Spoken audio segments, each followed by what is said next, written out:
to connect a region of over 600 new bridges between our lands.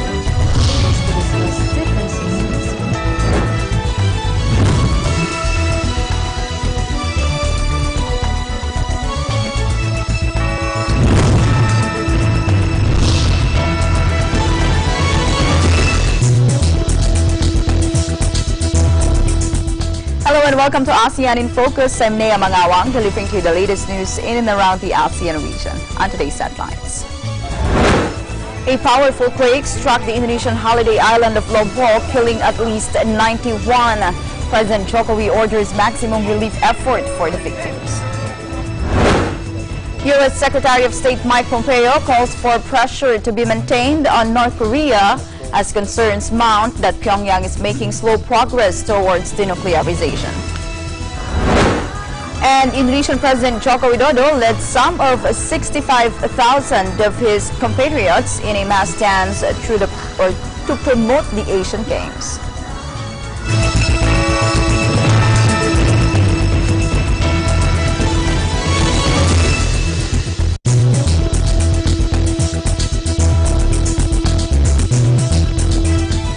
A powerful quake struck the Indonesian holiday island of Lombok Sunday evening, killing at least 91.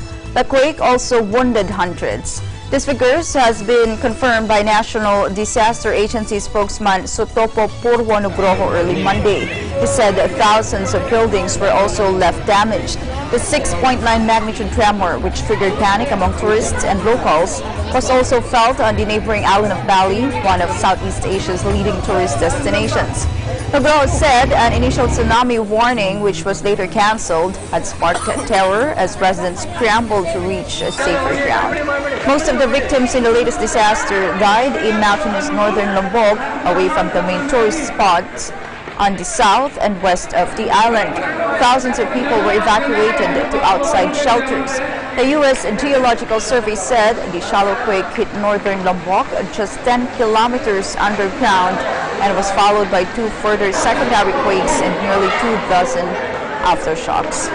The tremor came a week after a shallow 6.4 magnitude quake hit Lombok, killing 17 people and damaging hundreds of buildings.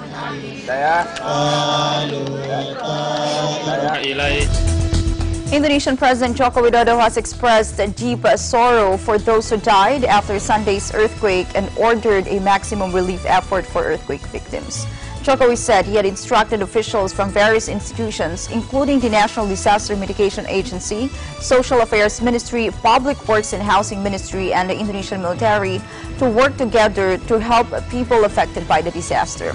Families of those killed in the earthquake will receive 15 million rupiah or $1,036 in compensation from the government, while those insured will receive as much as 2.5 million rupiah or $172.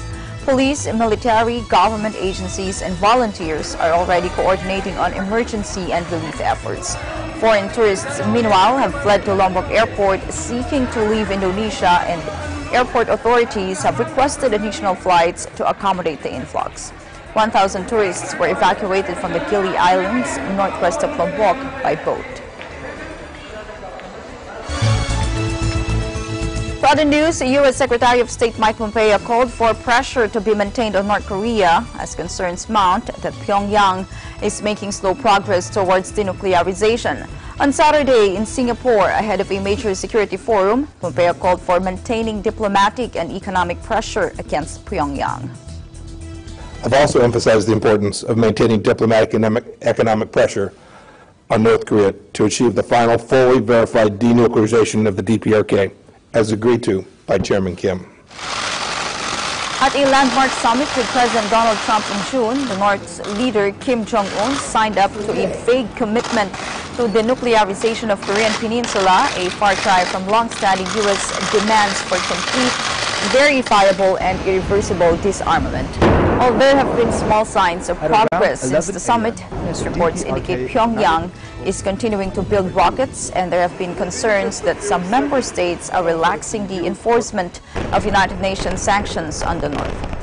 Channel 2, 3, 4 have all been blasted, not shown to us, was abandoned after the country.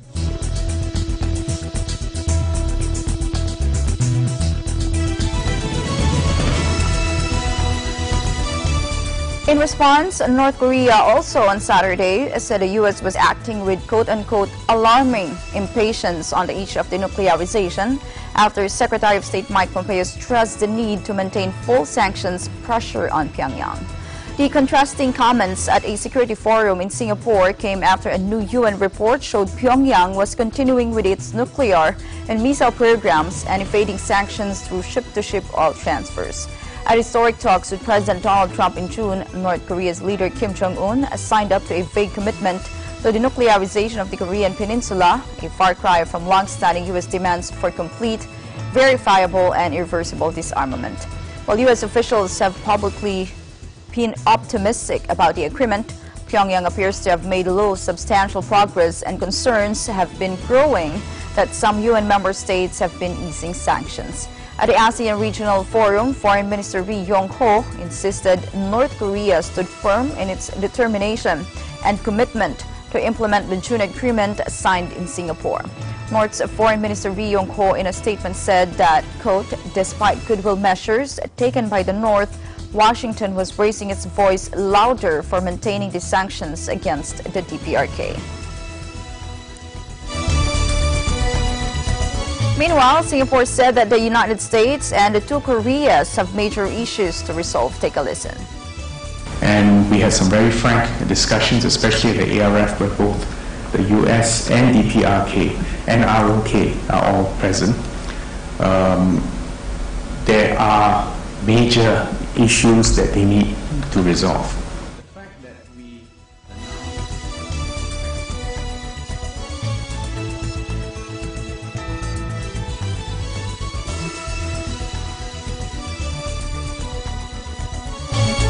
ASEAN in Focus will be right back. Please stay with us.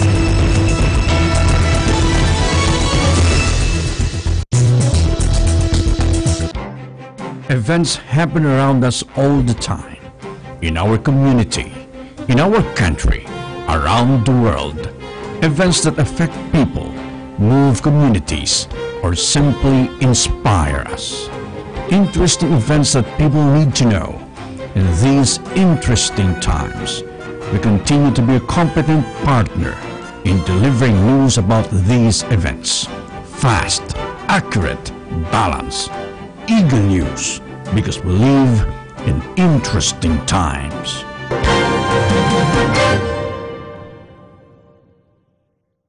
Iba't ibang sakuna at kalamidad ang nararanasan ng bansa. Kapag may banta ng panganib, kailangang maging alerto at kung kailangang lumikas ay magtungo sa ligtas na lugar. Bilang paghahanda sa mga ganitong pagkakataon, mahalaga na may gobag na dadalhin ang pamilya. Narito ang dapat na nilalaman ng gobag ng isang pamilyang handa. Mahalagang dokumento sa selyadong lalagyan, flashlight, kandila, posporo at silbato, radyo na may bago at ekstrang baterya, first aid kit kasama ang panlunas sa lagnat, LBM, sugat at iba pa. Ang mga gamot na regular na iniinom ng pamilya. Magagamit para sa mga sanggol, bata, matatanda at may kapansanan, pera at mga barya. Pagkain na madaling ihanda, di na kailangang lutuin at sapat para sa 3 araw. Inuming tubig sa saradong lalagyan at sapat para sa 3 araw. Telepono, power bank at charger. Lubid, lumang dyaryo, matitibay na lalagyan. Damit, kapote, bota at mga sanitary supplies. Sleeping bag o banig at mga kumot. Suriin ang mga laman ng gobag kada 3 buwan at palitan ang mga laman nito na malapit nang masira. Ilagay ang gobag sa lugar na madali itong makita at makuha sa oras ng sakuna.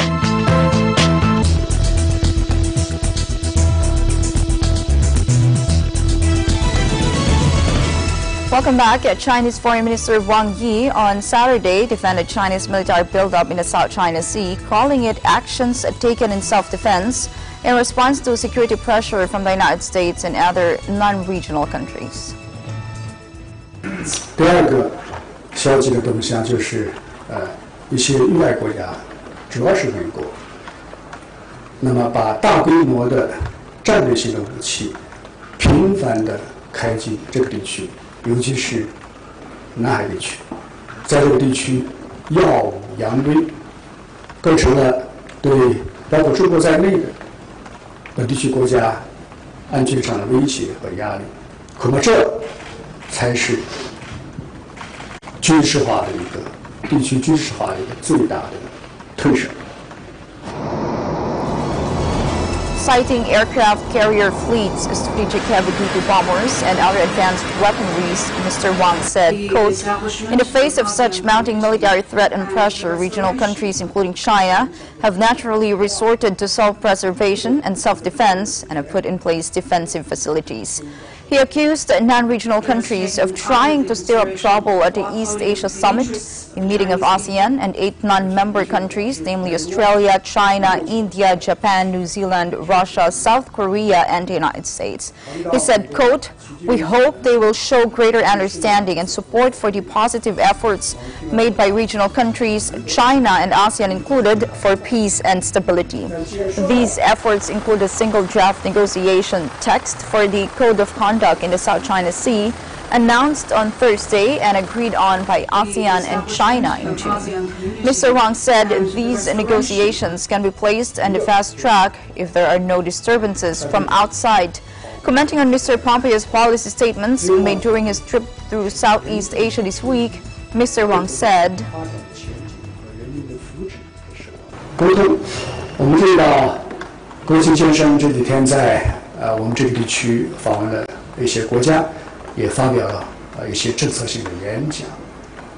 给我印象比较深的，他提到这个地区的各国主权都不应该受到威胁，而且明确地表示美国不谋求在这个地区的支配地位。考虑到美国迄今为止呢，在这个世界上的所作所为，我们听到这个话感到很难得，因为过去很少听到。但既然说到了，我们就需要。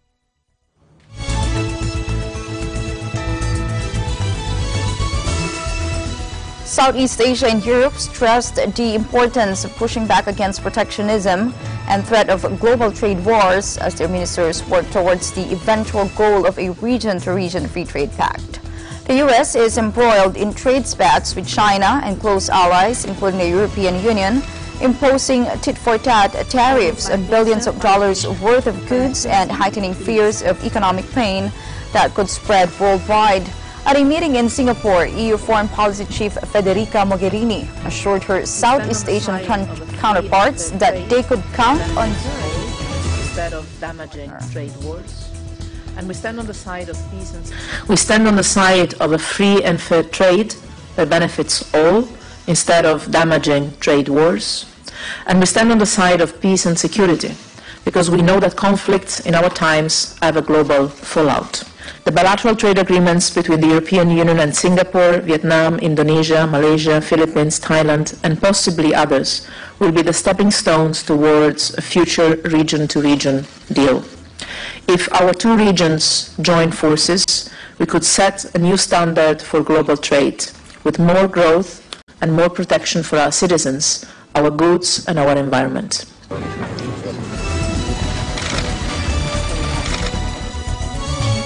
Consumer prices likely accelerated further in July as the Bangko Sentral ng Pilipinas, or BSP, expects inflation to hit a fresh 5-year high on the back of increased utility rates, oil prices and fares, higher excise tax on tobacco products, and more expensive rice and agricultural products.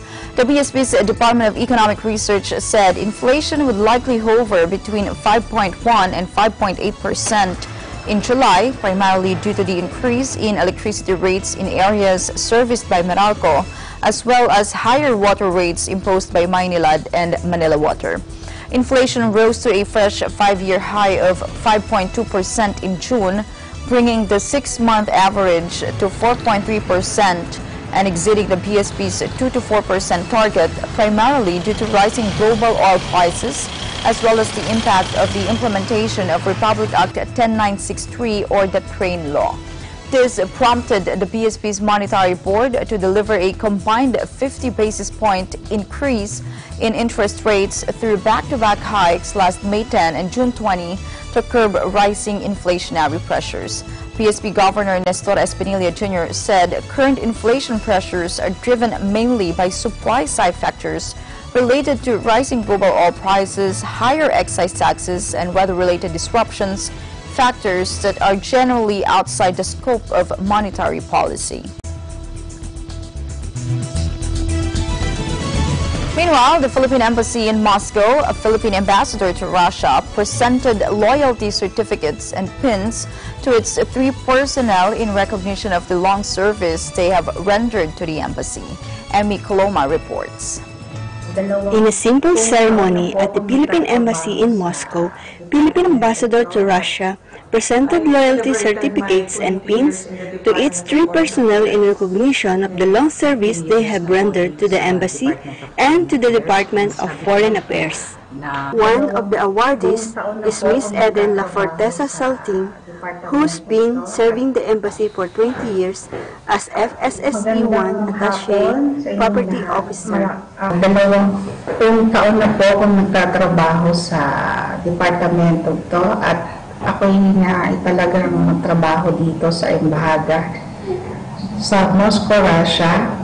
Ang masasabi ko lang, sa 20 taon ng aking serbisyo ay sadyang masaya, makulay at puno-puno ng challenging. Pero masasabi kong may pagmamalaki ko ang taon kong serbisyo sa gobyerno, lalo na sa embahadang ito. Another local hire, Ms. Cherry Narvaez, has been serving the embassy as FSSE-1 Attaché Assistant Political for 20 years. I celebrated my 20 years in the Department of Foreign Affairs ngayong taon na to. So, bali, matanda na ako. Pero sa 20 years na yun, madami na din na experience at mga tulong na nagawa sa mga kababayan natin na sakop ng Russia. Masaya na malungkot, masaya pag nakakatulong kami at nagagawa namin ng paraan ng mga pangangailangan ng mga kababayan natin. Pero malungkot din pag may mga bagay din naman kasi na hindi namin kayang gawa ng paraan. Kumbaga, limitado din kakayahan namin na makatulong. Pero hanggat maaari, hanggat kaya, tinutulungan natin. Sa ating mga kababayan, sa ating mga OFW, na kahit kami OFW din,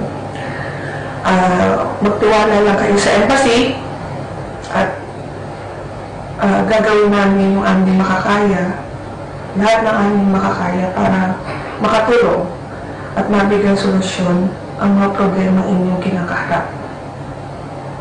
Kung kami man po ay may pagkukulang, hinihingi po namin ang inyong pasensya at pangunawa. Salamat po. Ms. Fima Kairmichu, who has been in the embassy for 15 years, is FSSO-3 Attaché Finance Officer. 15 years na po dito sa Department of Foreign Affairs. Masasabi ko lang po na ang ating embahada, marami pong natutulungan ng mga kababayan natin, simula pa po dun sa unang bansang kung saan po ako na-destino. Lahat po ng lumalapit na Pilipino, wala pong tinatanggihan, lalo na po sa mga repatriation. Lahat po yun ay ginugugulan ng Department of Foreign Affairs, lalo na po dito sa Philippine Embassy in Moscow. It can be said that this is one good example wherein you can say that loyalty is very important to one's success. An employee must respect his duty of loyalty regardless of the industry he works in or position he has. Reporting from Moscow, Russia, this is Emmy Coloma and I am 1 with 25. We'll be back after this break. Stay tuned.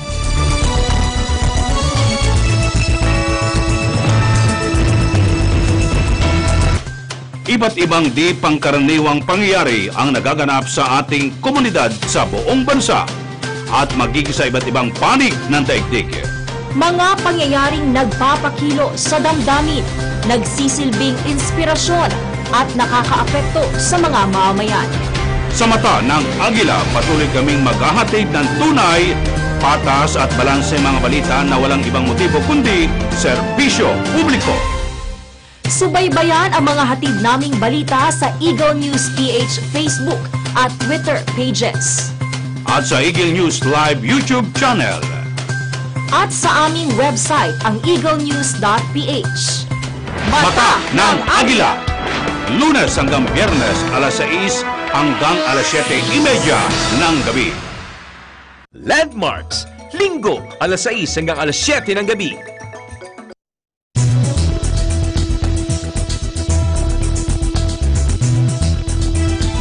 Welcome back. More than 500 elite members of Indonesian Army, Navy, and Air Force conduct anti-terror drill as part of security preparation ahead of Asian Games. Chiefs of military and police say terrorism and street crime are among the top priorities. Police said Indonesia will deploy tens of thousands of security personnel to prevent street crime and potential terrorist attacks during this month's Asian Games. Some 40,000 troops and police officers will be deployed in the capital Jakarta and Palembang in Sumatra, which are co-hosting the August 18 to September 2 Games. Another 10,000 police officers will be on standby in Jakarta. Hundreds of CCTV surveillance cameras have been installed inside and outside sports venues. Authorities said security would be tightened at public places, including airports, malls, hotels, and tourist spots. More than 11,000 athletes from 45 countries are set to compete at the second biggest multi-sport event behind the Olympics. Meanwhile, Indonesian President Joko Widodo led some 65,000 of his compatriots in a mass dance through the streets of Jakarta on Sunday to promote the Asian Games and try to set a world record along the way. Jakarta and the city of Palembang on Sumatra will jointly host Asia's biggest sporting event from August 18, but President Widodo has previously complained about the lack of promotion and enthusiasm in the country. In a bid to drum up support ahead of the Games, authorities turned to the Poko-Poko, a traditional line dance from North Sulawesi province. Dressed in white and red, the color of the Indonesian flag, President Widodo, his wife Iriana, and several high-ranking officials led tens of thousands of Indonesians in a long, snaking line of dancers through the capital. Organizers hope to break the world record for the largest number of people performing the traditional dance in one place and said 65,000 people took part in Jakarta. Police and military staff, members of parliament, students, members of fitness centers, as well as inmates in jails across Indonesia all showed their best Poko-Poko moves. 65.000 orang gitu yang terpilih, yang beruntung bisa membangkitkan sejarah senam poco-poco. Jadi ya rasanya senang aja bisa ngebangkitin apa yang udah tertinggal menjadi hal yang bisa dilestarikan lagi di masyarakat Indonesia. Kesempatan yang bagus buat nunjukin kalau misalnya Indonesia itu nggak ninggalin budayanya aja. Kayak tadi kan ada senam poco-poco, jadi kita ingin ikut melestarikan budaya Indonesia juga gitu. Poko-Poko is the original culture of Indonesia and it is a native dance.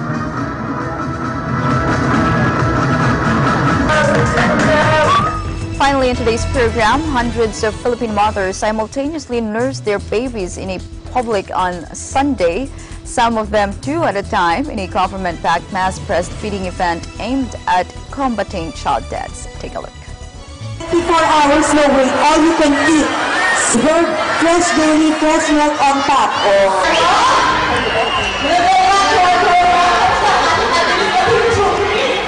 Needs of the moment. B, the needful antibodies to combat the onset of ailment. Station, i-supportan natin sila na ituloy-tuloy nilang ginagawa sa bawat wall nila. So thank you very much.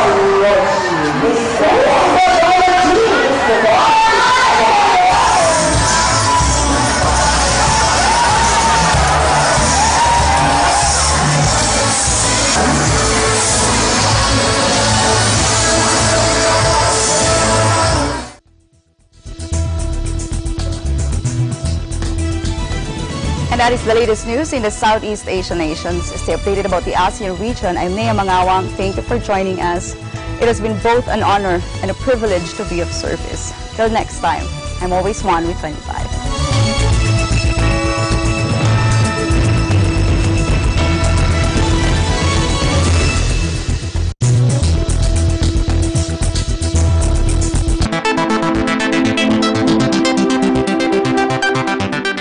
federalismo. Maraming mga bansang mauunlad ang nasa ilalim ng sistemang federalismo gaya ng Switzerland, Germany, United States of America, Canada, at Australia. Sa federalismo na kanilang ginagamit, binago nila ang sistema para tumugma sa mga pangangailangan ng kanilang bansa.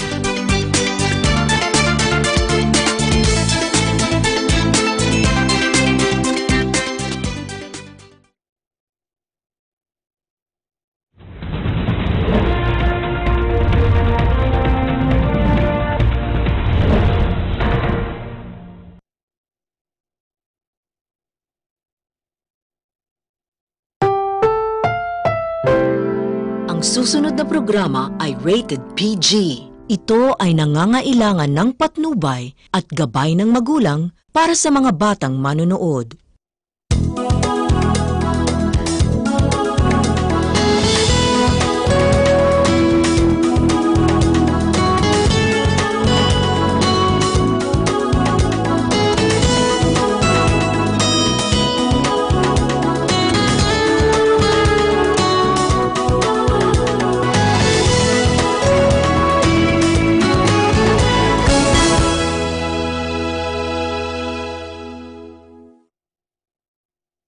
Isang masayang pagbati po sa inyo, mga mahal naming sumusubaybay. Muli po ay sumasa inyo ang palatuntunang ito ng Iglesia ni Cristo, ang programang Pasugo. Programang tumatalakay po sa mga kasalukuyang isyong panlipunan at kung ano naman po ang sinasabi ng Biblia ukol po sa mga bagay na ito. At sa gagawin po nating talakayan ngayon ay makakapiling po natin ang kapatid na Ron Aranzazo. Salamat po kapatid na Dindo. At mga ginigiliw po naming taga-subaybay, sana po ay huwag kayong maglilipat ng channel at patuloy po namin kayong makasama sa gagawin po nating pagtalakay. Kapatid na Dindo, sa panig po namin dito po sa Metro Manila, madalas po kaming makakita ng mga kababayan nating katutubo. Kayo po, sa panig po ninyo. Ganon din, marami din akong nakikitang ganyan. At ang aking paniniwala ay kaya sila nagsasadya dito sa syudad ay sa layuning sila ay magkaroon ng magandang kinabukasan. Halimbawa, dito sila nagtatrabaho. Yung mga nasa panig naman ng karamihan sa mga kabataan ay dito nagsisipag-aral. At madali po silang makilala, kapatid na Dindo, kung ang titingin ay yung mga karaniwang kababayan po natin. Sa paraang iba po yung kanilang pananamit, yung kanila pong kulay, yung nila po, yung kanilang itsura. Pagka minsan po ay kung paano po sila magsalita ay kakaiba. Kaya lang, ang nakalulungkod dyan, kapatid na Ron, ay sila pa, ang karaniwan, ay nakakaranas ng tinatawag na diskriminasyon. At para lalo tayong magkaroon ng malalim na kabatiran ukol dyan, ay pakipanoorin po ninyo ito, mga mahal naming sumusubaybay.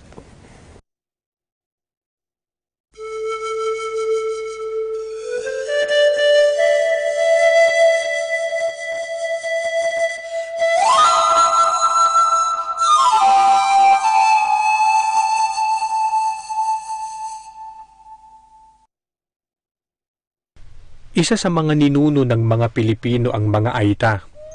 Karaniwang naninirahan sila sa Luzon. Sa paglipas ng panahon, ang ibang mga katutubo ay sumabay sa modernong pamumuhay. Ang iba naman sa kanila ay pinili na manatili sa kinagisnan nilang sistema. Kulay ng balat, wikang ginagamit o lahing pinagmulan. Ito ang karaniwang nagiging dahilan ng diskriminasyon. Bata pa lamang ay nakaranas na ng diskriminasyon si Bambi Boriga, kabilang sa mga katutubong Aita. Pinanganak po ako sa Bayabas, Camarines Norte. Bali yung mama ko po sambal, Ita po sila. Papa ko po sambal din po, kasi hindi ko na po siya nakita, namatay po siya.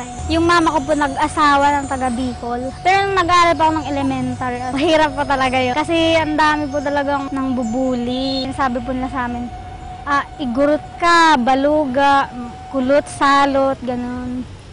Kasi ang dami po talaga. Tapos inaaway pa po nila kami, nakakaiyak po. Pag ganun po, as in sabi po nila, bakit kayo nag-aaral dito sa paaralan namin? mga kulod kayo, dapat sa bundok lang kayo, hindi kayo nag-aaral. Parang sabi po nila, para sa kanila lang yung school. Yung ganun, sobrang sakit po talaga. Hindi lang po yun para sa kanila. Siyempre, kaalaman po yun, para po yun sa lahat. As in, pinapabayaan ko na lang po minsan. Yung high school po talaga, as in, medyo mahirap. Doon din po ako nahirapan. Doon ka nga, huwag ka nga babalik dito. Sagot ka, no? Doon ka.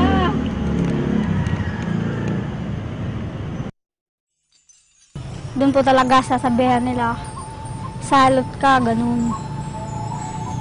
As in, ganun po talaga. Puro pang bubuli. Namanhid na siguro po ako, ganun. Pinapabayaan ko na lang po, hindi pinapansin. Pero ang totoo po talaga, sobrang sakit na po talaga dito. Hindi na lang ako nag-iisip. Parang yung ayaw mo na talaga mag-aral pag yung ganun yung naririnig po. Parang ayaw ko na mag-aral kung ganun lang din yung mararanasan ko po. Bukod pa ito sa hirap na kanyang nararanasan, para lamang magkaroon ng magugugol sa kanyang pag-aaral. Para po makakuha kami ng lamon, gumigising po kami ng maaga. Tapos, minsan po umakit kami ng bundok, wala kaming baon. Kasi mahirap talaga. Walang baon. Tapos, yung lamon po, mahirap po siya kunin, yung handicraft. Kasi alisan po ng dahon, hihilahin, ang hirap po talaga. Kaya nga yung mama ko, pagkabila po kami, dun sa kabila yung mama ko, sa kabila ko. Umiiyak pa ako sa kabila. Ang lahat ng ito ay kanyang pinagtiisan para matupad ang kanyang pangarap. Ang pangarap ko po, maging teacher. Para maturuan ko po yung mga katulad ko, katutubo. Gusto kong maipamahagi yung mga napag-aralan ko sa kanila. Anong halaga? Bakit gusto mo sila? Kasi ayaw ko po sila yung naaapi, yung ganun. Gusto ko maging pantay-pantay lang yung tingin sa amin, yung ganun po. Siguro hindi na po sila maluloko, ganun. Mas matututo sila, ganun po. Sa kasalukuyan, ay nasa 2nd taon na siya ng pag-aaral sa kolehiyo. Hindi na rin siya nakararanas ng diskriminasyon. Higit sa lahat, nabigyan siya ng pagkakataon na matupad ang kanyang pangarap. Pag sinabi po natin prejudice and discrimination, halos sabay na binabanggit na prejudice and discrimination kasi they have both negative meaning. Negative in a sense na if it is prejudice, prejudice means there is a negative attitude towards a group, towards an individual or others. When we talk about discrimination, there is a negative behavior. Parehong negative, yung isa ay attitude. When we talk about attitude, it's about the judgment from cognitive or from your thoughts. If it is negative attitude, you may not be able to see that outwardly, no? Based on their thoughts lang, thinking, judgment, attitude yun. Pag sinabi naman nating discrimination, it is a negative behavior. Behavior in a sense, it is outwardly manifested. Nakikita sa pamamagitan ng gawa o ng sinasabi mo. It is a behavior. Okay, who are victims?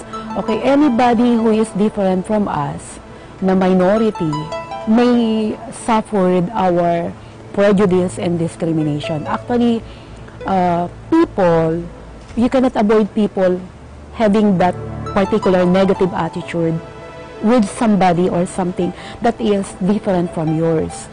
Actually, it is a manifestation of something that is not familiar to you. If it is not familiar to you, you may feel prejudice and discrimination. Ang effect nun, yung behavior. The behavior that you are showing, if there is already a prejudice, negative attitude lang nga yun eh, thoughts mo lang yun, or feelings, or inside thoughts mo about that particular group. But what is dangerous is the discrimination.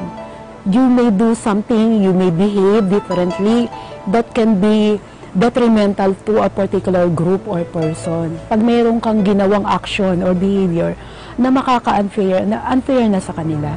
Katulad ng hindi mo isinali kasi hindi mo kapareho ng religion. Hindi mo binigyan ng patas na pagtrato kasi iba ang kultura niyang kinalakihan sa kulturang meron ka. Pare-pareho po yan. Ang bottom line po, minority. Kung sino yung mas konti. Kahit pa, ambawa, mga makulay itim, kung marami kayong itim dyan sa lugar na yan, kayo yung prominent dyan. Kayo magdi-discriminate sa puti. Di ba? Kung nasa Africa, halimbawa tayo, di ba? Makita sila ng puti, i-discriminate nila yung puti. Kung nadoon ka naman sa European country, they will discriminate those who belong to the minority group. Kung sino yung minority will be subject for prejudice and discrimination. Kasi sila yung mahina Kaya sila yung di-discriminate. Ang long-term effect is mabigat kung walang education. Kasi even the time of Dr. Rosa Rizal, ilan lang po sila na nakikipaglaban dun sa tama di ba po? They are discriminated, sila yung mali. Pero ano yung long-term effect? Nagpatuloy ka kasi alam mo yung tama ka assertiveness is one thing. You have to assert when you know you are on the right path, you continue. Ipaglaban mo yung tama. Tinuruan tayo nun Kaya I think even Filipino families are taught of assertiveness to some degree. No? Natural po sa atin yun ng mga Pilipino. Pinaglalaban kahit makukunti lang kayo. Basta alam mo tama ka. Ipaglaban mo anak ka. Kaya maraming ang namatay na mga hero Pinaglaban po yung tama Long-term effect, matututo rin po yung mga taong nakakita noon na pag tama, paglaban mo para hindi ka maapi. Sabi nga, wala daw maaapi kung walang magpapaapi. Di ba po? So, importante po yung pagpapaliwanag sa mga bata ng paano nila ipaglalaban yung tama. At in the long run, yung effect niyan, mamiminimize because of education.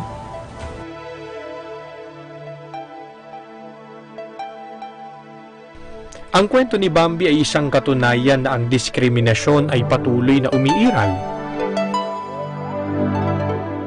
Iisa ang lumalang sa atin. Iba-iba man ang itsura at estado sa buhay, nananatili na tayo ay pantay-pantay.